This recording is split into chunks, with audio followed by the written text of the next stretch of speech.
Up to this point, I was willing to give the HBO Watchmen series the benefit of the doubt. Despite it being lambasted online for forced diversity and agenda-pushing narratives, I actually enjoyed it for around the first half of the series. Heck, I didn't even mind the show taking its time with giving us answers. But the camera work and structure of this latest episode finally made me realize that I've been in an abusive relationship all along. Why do I think this now? To give an example that mirrors the actual storytelling of the show, I can think of nothing better to point at than the handling of Dr. Manhattan. Dr. Manhattan's face is obscured throughout all of the episodes that have aired so far. At first, it's tantalizing in a good way. He is, after all, a legacy character and pivotal to the Watchmen franchise. We want to see how he's depicted here, and it's a neat story tactic to dangle that in front of the viewer so that we keep watching. After 8 episodes of dicking us around, they finally did, except that they didn't. Let me explain. Unless the final episode of the season masterfully inserts viable explanations into the previous 8, this is the story, and I shit you not, I am not making this up. Dr. Manhattan voluntarily forfeits his god status and his own memories to become a man because he fell in love with a woman. Dr. Manhattan, the man who had refused to save a pregnant woman from the comedian, had refused to kill Adrian Veidt after the awful things he did, had been so disconnected from humanity that he struggled to care about the fate of the world until rigorous convincing surrenders his entire identity for Angela. And not only that, but we don't even get to see his real face in this episode because even after he shapeshifts into a more recognizable form akin to the comics, his face stays the same as the actor he was before that. This was the exact moment that I realized this show isn't interested in its own source material or respecting its audience with answers that actually matter or are delivered in unique ways, because how they handle Dr. Manhattan reflects the rest of the plot decisions we've seen so far. Instead of getting revelations on lingering mysteries at a steady pace, we get 40 questions dumped on us at once, with answers being drip-fed to the point that when we finally get those answers, we're too frustrated to care because it's been so long. Before anyone says that my frustration with Dr. Manhattan's casting is pretty non-inclusive, let me say this. I agree that there's nothing wrong with a black man portraying a character normally depicted otherwise. In the television show The Boys, the superhero A-Train is depicted as black as opposed to white in the comics. This was not something I had an issue with. In fact, it's going to be hard to return to the comics after the performance given by Jesse Usher.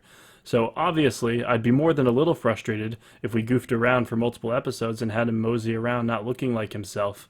Because the big problem is that Lindelof has said multiple times that this show is canonically connected to the graphic novel. This brings with it some expectations, like keeping the characters true to the comic, not coming up with forced plot points and cheaply inserted diversity. The answers we do get shown in this episode are just explained to us in the most boring way possible.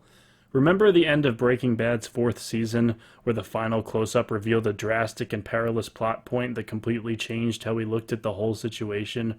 Or when the boys purposely left out the explanation for Homelander's origin so that they could show us a glimpse of it in the next season? These 2 examples followed an age-old storytelling/filmmaking rule, and it's show, don't tell. In the case of the boys, it wouldn't have been a strong enough delivery to just tell us the answer, and in Breaking Bad's case, a picture was worth 1,000 words, and the subtle nature of the close-up told us everything we needed to in a way that was so much more interesting and powerful than Walter just milling over the plan with words. Granted, there are excellent examples of scenes in television and film of characters telling stories really well, with it being the most powerful way to convey whatever it is, but Watchmen misses that mark by a large margin. It comes off as awkward, sloppy, and a hasty way to piece together all of the answers that they needed to come up with before the season was over. Regardless, going back to episode 8 of Watchmen, it turns out that Dr. Manhattan spent his time away from Earth creating half-assed human life on one of Jupiter's moons. Ozymandias breaks down crying and asks Manhattan to teleport him there, because even he can't stand the plot of this show anymore.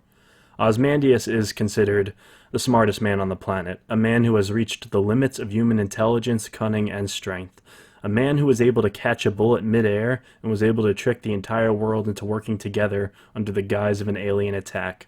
Surely, someone with galaxy levels of thinking like this has some questions to ask before being teleported to this utopia he knows next to nothing about.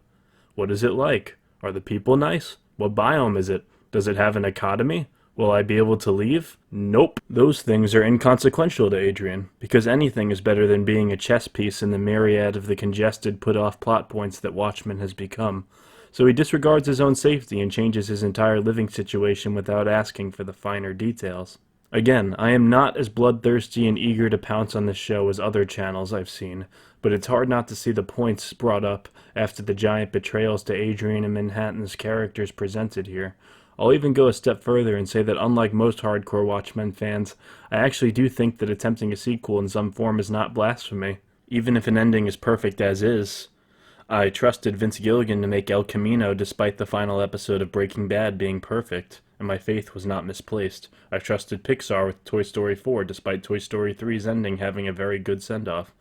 But I made the mistake of placing that same trust in HBO and was burned badly, convincing myself that the show was a slow burn hurtling us towards more thought-provoking answers in later fast-paced episodes when it turned out that the cryptic choices taken were just taken for the sake of being cryptic.